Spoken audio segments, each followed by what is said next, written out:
अच्छा देखिए, ऊधो तुम हो अति बड़भागी। कवि सूरदास गोपियों के माध्यम से उद्धव को संबोधित करते हुए कह रहे हैं कि हे उद्धव, तुम बहुत बड़े भाग्यशाली हो। बड़भागी मतलब भाग्यवान या भाग्यशाली। कारण ये है, वो इसलिए उन्हें कह रही हैं कि अपरस रहते स्नेह तगाते, कि तुम अभी तक अपरस, अपरस यानी नीरस, बिना डूबे, बिना रस के, रहते रहे हुए हो, स्नेह तगाते, स्नेह रूपी धागे से, अर्थात स्नेह रूपी धागे में अब तक नहीं बंधे, इसलिए तुम क्या हो, बहुत भाग्यशाली हो।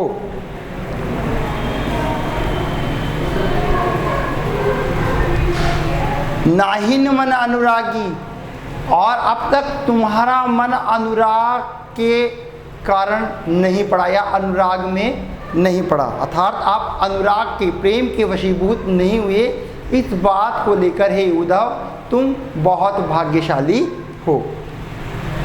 आगे कह रही हैं गोपियाँ कि पुरीन पात रहत जल भीतर, तारस देह न दागी। पुरीन होता है कमल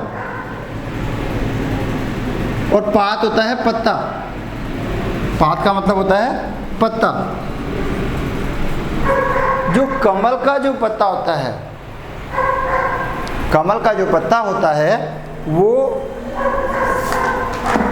वो कमल का पत्ता जल के भीतर रहकर भी तारस देह न दागी, लेकिन उसकी देह दागी नहीं होती, अर्थात उस पर जल नहीं ठहरता। किस पर?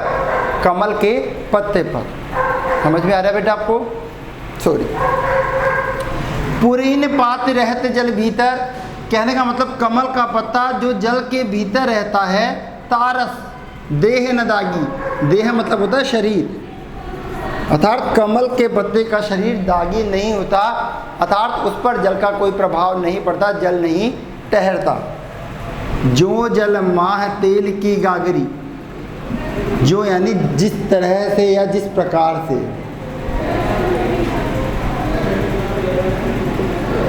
जल माह है, जल के अंदर, महा होता है अंदर या जल के भीतर। तेल की गागरी, तेल की गगरी जो होती है, गगरी मतलब होता है घड़ा,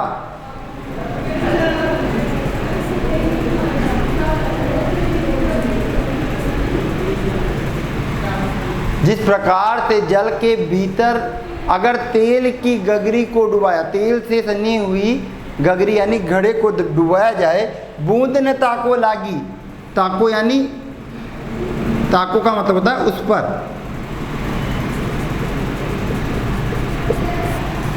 अगर तेल की गगरी से सने हुए घड़े को अगर हम जल में डुबोते हैं तो उस पर किसी प्रकार का जल नहीं ठहरता, यानी जल की कोई बूंद उस पर नहीं रुक पाती। ठीक उसी प्रकार से जैसे कमल का पत्ता जल के अंदर रहने के बाद भी उस कमल के पत्ते के ऊपर जल नहीं रुकता या कमल का पत्ता जल में नहीं भीगता। प्रीति नदी में पाँव न बोरो, ठीक उसी प्रकार से उद्धव आप हो जो प्रीति रूपी नदी में, प्रीति यानी प्रेम रूपी, प्रीति नदी प्रेम नदी, प्रेम की नदी, प्रीति नदी में पाँव न बोरो। आप प्रीति नदी में, प्रेम रूपी नदी में अपने पाँव, पाँव यानी पैर, न बोरो, बोरो यानी डुबोना, आपने अपने पैरों को प्रेम रूपी नदी में नहीं डुबाया, अर्थात आप प्रेम रूपी नदी के पास हैं, फिर भी आप उससे हमेशा सदैव बचे रहे। दृष्टि न रूप परागी, दृष्टि होती है नजरें, परागी मतलब पराग, अर्थात उस प्रेम रूपी पराग का आप पर कभी कोई प्रभाव नहीं पड़ा, अर्थात आप उसके प्रति आकर्षित नहीं हुए। सूरदास अबला हम भूरी गुर चाटी जो पागी। सूरदास जी कहते हैं कि गोपियाँ उद्धव को संबोधित करते हुए कह रही हैं कि हम तो अबलाएं हैं, भोली भाली नारियां हैं, हम भूरी, भूरी मतलब होता है भोली, अबला भोली भाली स्त्रियां हैं, नारियां हैं। गुड़ चाटी जो पागी, गुड़ यानी होता है गुड़, चाटी मतलब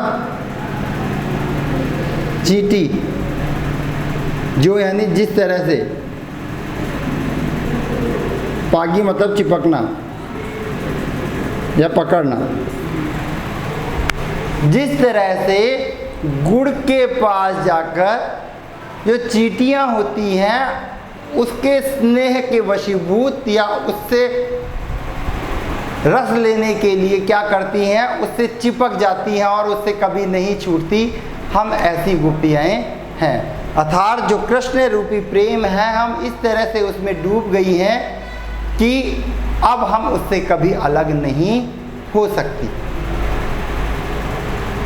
सूरदास अबला हम भोरी, सूरदास जी कहते हैं कि गोपियां उद्धव को संबोधित करते हुए कह रही हैं कि हे उद्धव, हम तो अबलाएं हैं, भोली भाली नारियां स्त्रियां हैं। गुड़ चाटी जो पागी, जिस तरह से गुड़ के प्रति आकर्षित होकर चींटियां अपने आप को उसमें डुबा देती हैं, अपने आप को उससे चिपका देती हैं, ठीक उसी तरह से कृष्ण से स्नेह करके हम उसके प्रेम में अनुरक्त होकर अपने आप को पूरी तरह उसमें डुबा चुकी हैं।